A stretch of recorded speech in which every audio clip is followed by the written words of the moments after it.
Xin chào các bạn, anh đã quay trở lại với các bạn trong video mới. Và video ngày hôm nay thì anh sẽ chia sẻ với các bạn một chủ đề mà có rất nhiều bạn quan tâm. Đó chính là làm thế nào để có thể khắc phục được đôi mắt một mí. Mắt một mí là kiểu mắt điển hình của người châu Á và đương nhiên là Việt Nam của chúng ta cũng không ngoại lệ. Có rất nhiều bạn đã gửi cho mình những cái tin nhắn này hoặc là những cái comment chia sẻ về vấn đề những cái khó khăn trong việc là khắc phục những đôi mắt một mí. Chính vì thế nên ngày hôm nay mình sẽ làm clip này để giúp các bạn có một cái phương pháp make up phù hợp và hữu ích cho đôi mắt của các bạn. Mắt của mình thì đã 2 mí mắt rồi nên là mình sẽ không thể nào mà trang điểm trên mắt của mình được. Nên là mình đã mời một bạn có một đôi mắt một mí cực kỳ điển hình để có thể giúp các bạn nhìn thấy được rõ ràng hơn nhé. Bây giờ chúng ta cùng bắt đầu nào.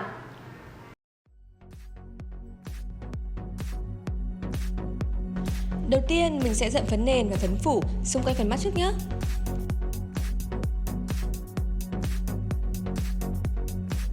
Mình đã đeo kính áp tròng để các bạn dễ dàng so sánh hơn. Việc đeo lens này có hiệu quả rất tốt trong trang điểm. Đầu tiên mình sử dụng nhũ mắt dạng cream để thay thế cho base mắt.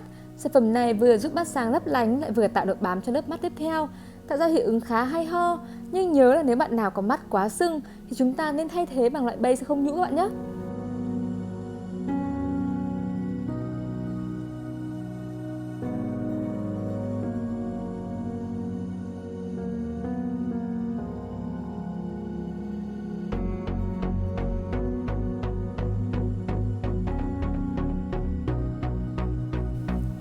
Bắt đầu màu mắt đầu tiên bằng màu hồng nút rất dễ thương. Mình sẽ tan màu mắt này lên toàn bộ bầu mắt và chúng ta sẽ dậm chặt ở chân mi và tan nhạt dần lên phần hốc mắt nhé.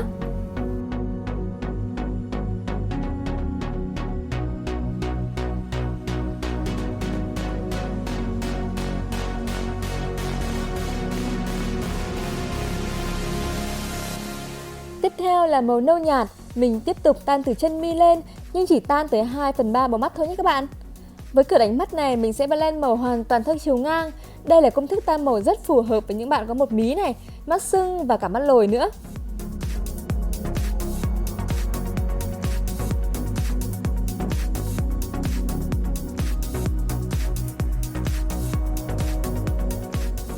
Tiếp tục là tông nâu đậm hơn, mình dùng cọ có thiết kế mảnh hơn và lại tiếp tục thực hiện tan như màu trước. Chỉ có điều màu mắt này sẽ thấp hơn nữa. Chúng ta hãy cố gắng blend thật tan các màu sắc vào nhau các bạn nhé. Và đừng quên nhấn 1/3 đôi mắt dưới nữa.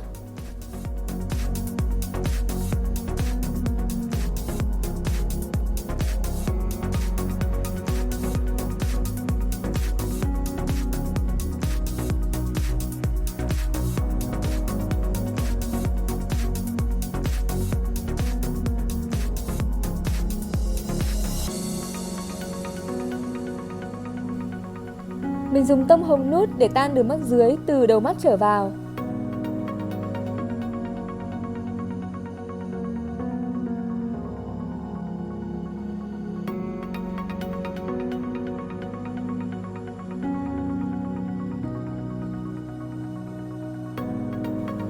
Tiếp tục nhấn viền mi mắt bằng màu nâu đậm để chúng ta có đôi mắt sâu hơn nữa. Và vẫn màu đó, mình nhấn đậm thêm 1/3 đôi mắt dưới.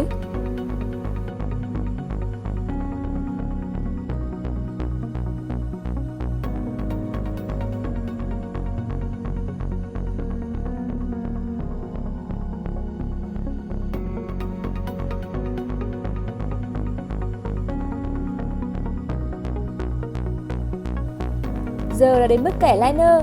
Mình dùng bút dạ để kẻ một đường liner đen có độ dày vừa phải và hất nhọn ra phần đuôi.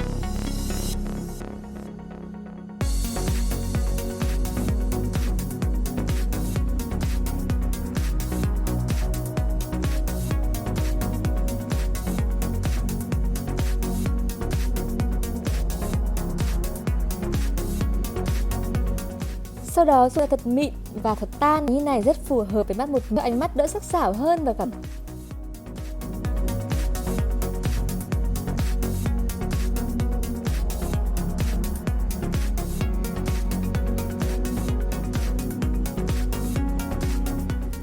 Sau bước liner, anh bắt đầu tiến hành kẹp mi.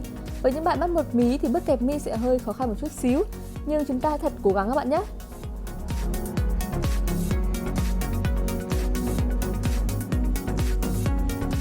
Giờ chúng ta tiến hành chuốt mi ngay lập tức để mi được định hình. Bước này cực kỳ quan trọng trong việc mở rộng khoang mắt đó các bạn.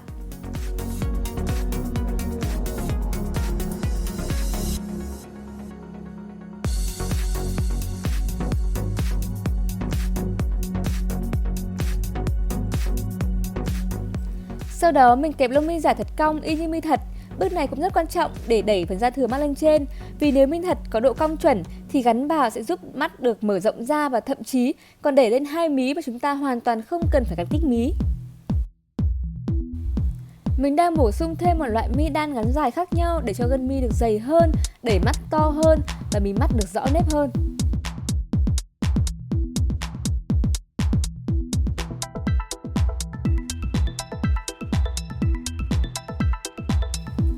Sau khi gắn mi, mình lại kẻ liner cho phù hợp hơn và lại tiếp tục blend nhòe ra.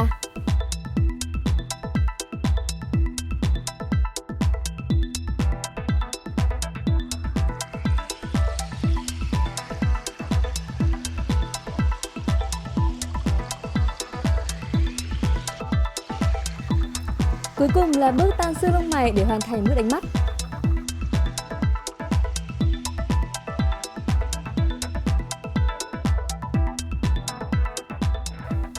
Các bạn có thể nhìn thấy sự khác biệt rõ rệt của hai bên mắt mà chúng ta không cần phải bất kỳ một miếng kích mí nào cả. Còn bây giờ chúng ta sẽ bắt đầu với kiểu đánh mắt tiếp theo. Mình vẫn giữ nguyên thành quả này và tiếp tục dùng màu nâu nude để blend vào hốc mắt cho sâu hơn nữa.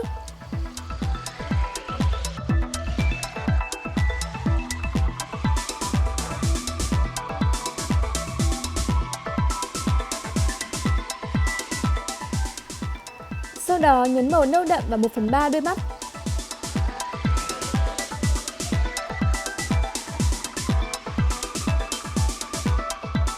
Và với kiểu đánh mắt này, mình quyết định sẽ tạo hốc mắt giả cho đôi mắt bằng cách sử dụng chất khuyết điểm để tạo kiểu mắt cut crease. Với những bạn mắt một mí thì cut crease để tạo một mí giả cũng là một phương án khả quan.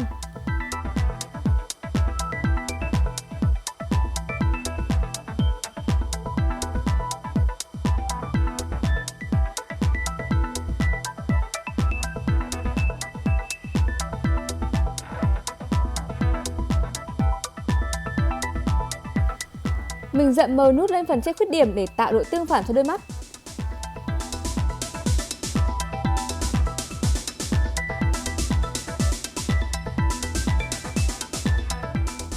Sau đó dùng tông cam đồng để blend giữa màu nút và màu nhấn đôi mắt.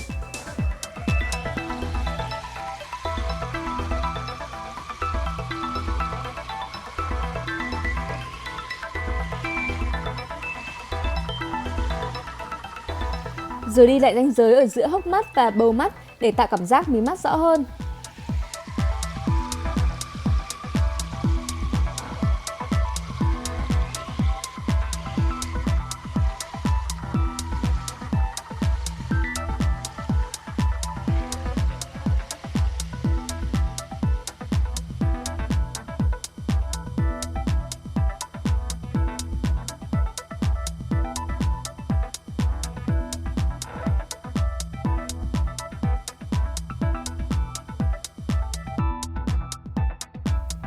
Vậy là mình đã hoàn thành xong kiểu mắt số 2.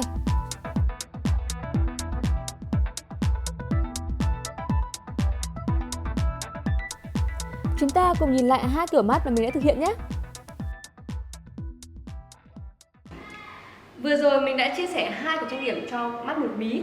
Mong rằng 2 cái trang điểm này sẽ giúp ích cho các bạn rất là nhiều. Và có một điều nho nhỏ mình muốn chia sẻ, đó chính là mắt một mí nó không phải là một nhược điểm, mà nó chỉ là một đặc điểm trên gương mặt các bạn thôi. Và mình gặp rất nhiều các bạn có những đôi mắt một mí nhưng rất là xinh, thậm chí là những người rất là nổi tiếng, ví dụ như là ca sĩ Lương Bích Hữu này, hay là siêu mẫu Liu Wen, toàn là những người cực kỳ là xinh đẹp và họ đều có những đôi mắt một mí. Nên các bạn đừng quá là lo lắng hay là tự ti về đôi mắt của mình, mà chúng ta hãy tự tin lên, bởi vì mỗi chúng ta đều có một cái vẻ đẹp riêng của chính mình.